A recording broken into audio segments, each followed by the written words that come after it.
look at all the little things that are like interrelated. So the rise in insulin then can cause obesity and lead to the insulin resistance, which then leads to all these chronic diseases. And so when you kind of go back in the chain of events that led to the ultimate disease, like cancer, you could find something along the way and you miss the starting point. We need patient zero to kind of, and the patient zero is insulin. Yeah, yeah, and it occurred to me that, you know, part of the reason I wanted to focus on the history is you see that part of the reason we don't focus more on insulin is simply that, you know, it could only be measured in the body in, you know, in the late 60s, around 1970. So by the time that insulin really comes onto the scene, you know, we already have 100 years of research, you know, modern cancer research. We already have, you know, the emergence of the genetic model of cancer. So, you know, it takes a long time for a paradigm to shift. You know, insulin was thought of as a diabetes story, not a cancer story. And to this day, you know, it's hard for doctors, I think, to make that mental shift. Well, and think about from a patient perspective, which is my heart as an empowered patient trying to help other people understand. When you hear insulin, you're like, oh, that's a diabetes thing. And it's just immediately dismissed. And I always try to remind people, you know, you didn't just, you know, form diabetes, and it's not just about diabetes. And it's not that you need no insulin, because you'd be dead if you had no insulin. So we need a better patient education, which is something I try to do through my work. But we need a lot more people like me and others that are trying to promote this for people to understand. It doesn't matter if you have diabetes or not. You need to know about insulin. Yeah. The way I sometimes think of it is, you know, maybe this is an oversimplification, but if you imagine an alien coming onto Earth and knowing nothing about cancer, and you say, what is cancer? He says, well, it's a problem of cells sort of growing according to their own will, with, you know, outside of the body regulation. So what would be the first question you ask? Okay, well, what makes a cell grow? You know, that would probably be one of the first questions. You say, well, there are hormones, and you know, this hormone insulin can be a growth factor. So you would start to think about, you know, this is something I want to look into. And yet, you know, the fact that it was ignored for so long and not taken seriously as a hypothesis is what's amazing to me, because it's just sort of a common sense deduction that if you're studying a problem of growth and insulin tells cells to take up glucose and grow, you would want to, you know, investigate that hypothesis. And what's really interesting to me is that, you know, other hormones, you know, sex hormones have been understood to relate to cancer, and there isn't as much resistance, I think, to that. And I think it's because insulin connects to diet, and there's so much skepticism about diet that it's distracted. You know, I feel like there's more resistance to thinking about insulin than with respect to estrogen or androgen. So it's very frustrating, because it's really staring us all in the face.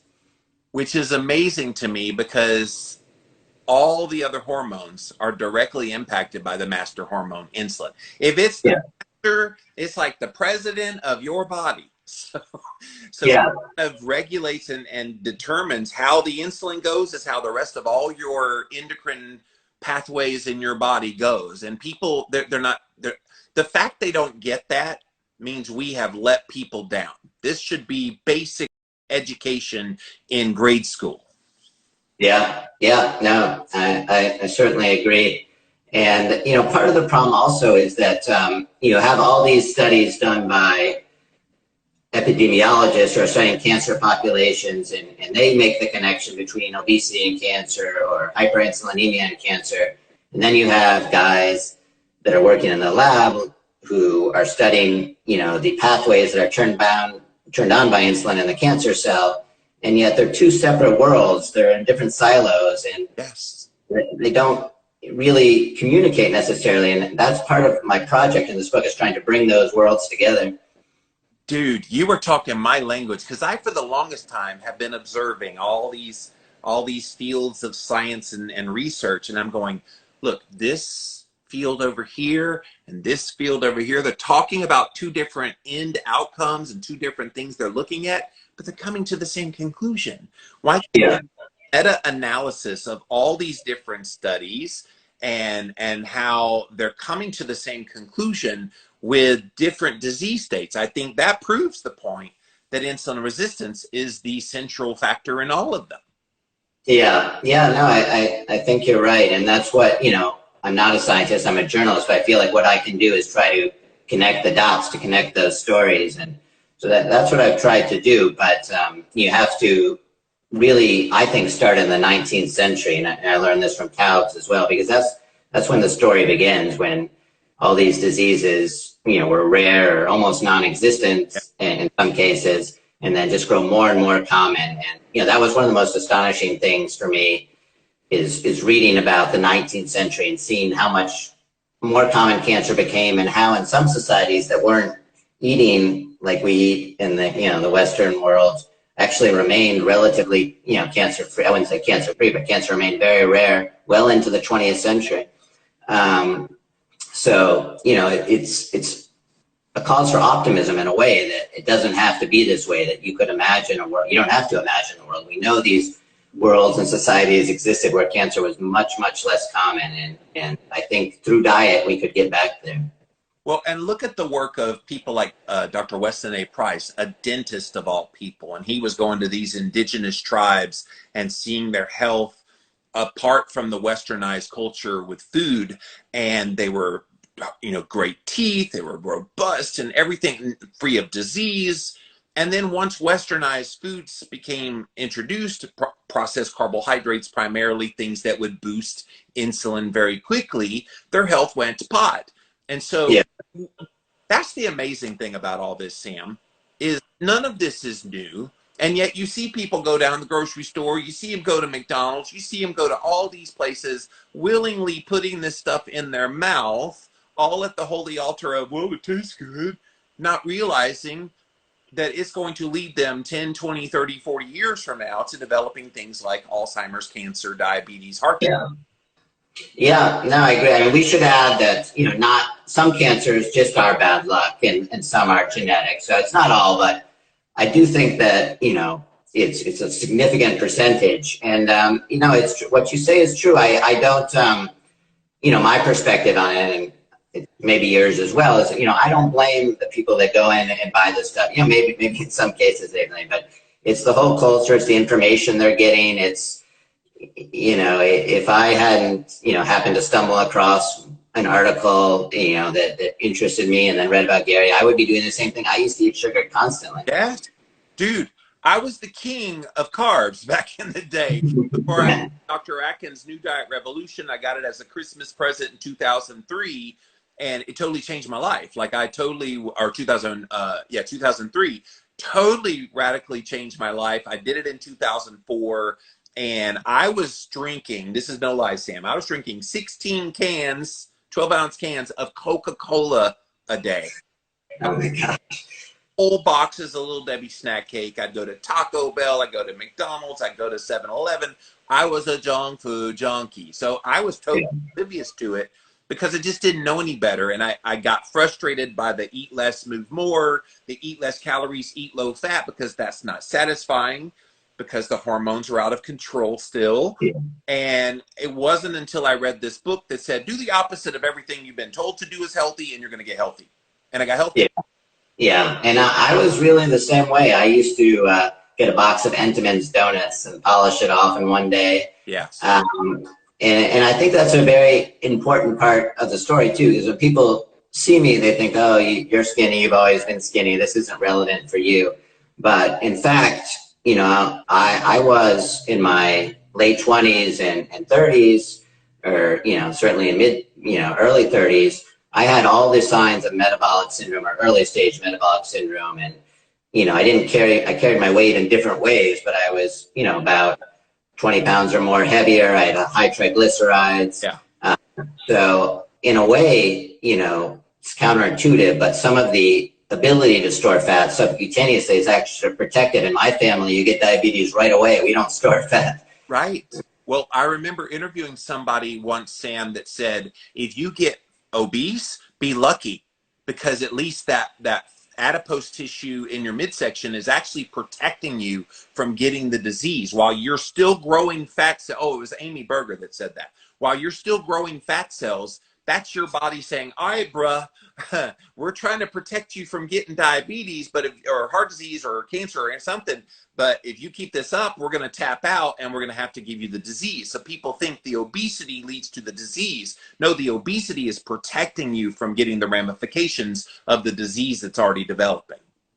Yeah, no, I think that's right. You know, as I've understood it, you know, the subcutaneous fat, you know, particularly when you're able to keep adding new adipose tissue, new cells, is protective. And then when you essentially run out of that space, that, you know, safer storage space, then you start to get this visceral fat. It starts to accumulate. Yes. You start to actually have fat inside of the cells, which, you know, seems to be blocking the insulin. And then you get this vicious cycle. The insulin goes up, more fat, you know, is stored, and so on. You know the story.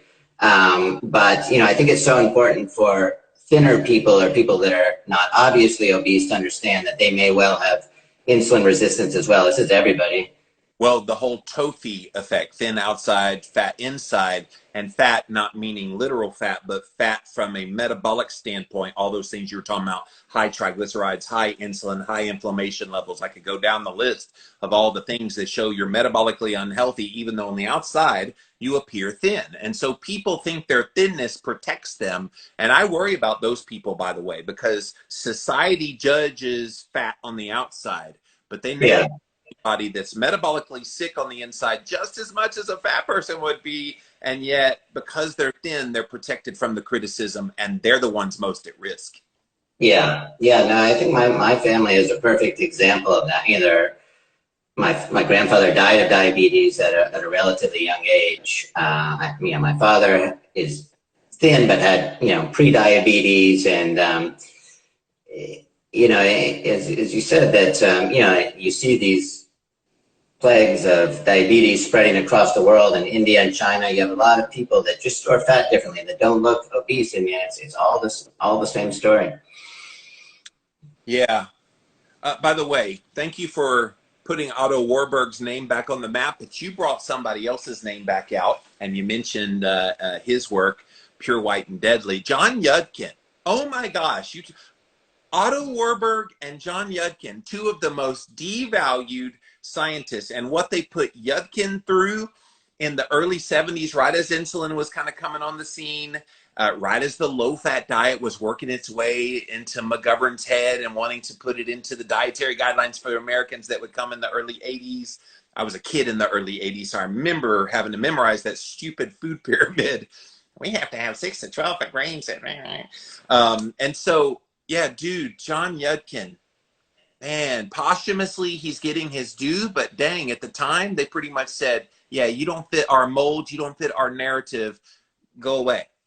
Yeah, I'm so glad. I mean, I wish he had lived longer to see his redemption. He clearly got so much right and suffered so much for getting it right. It's very frustrating. I mean, Warburg was, you know, I think he's a hero in a lot of ways, but he wasn't a very nice guy. But, you know, so sometimes I feel less bad, you know, because he was an egomaniac, and he would have loved his redemption. But Yudkin, I get the sense that was a very nice guy, and you know, I feel so bad that he was treated so badly at the end of his career. And it was also interesting for me, you know, in a way, my book is a synthesis or an attempt at synthesizing the history and a lot of this Nazi stuff and the research. So I realized at some point that Yudkin, he called sugar pure, white, and deadly, and you know, he had a lot of family that was affected by the Holocaust. It occurred to me that maybe that connection was in his head. Like, he called it pure, white, and deadly because he was aware of kind of extremist, you know, Nazi ideology. You know, that's just speculation, but it was just interesting to me. Yeah, it would have been a good title for my book as well. Did Yudkin have any connection at all to Warburg's work that you know of in your research?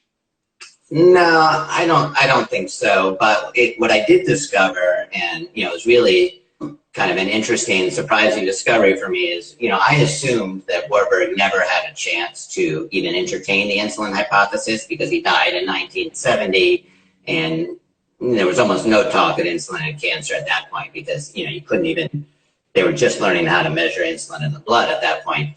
But sure enough, I found that one of Warburg's colleagues, Dean Burke, had been one of the very first to make an insulin cancer connection.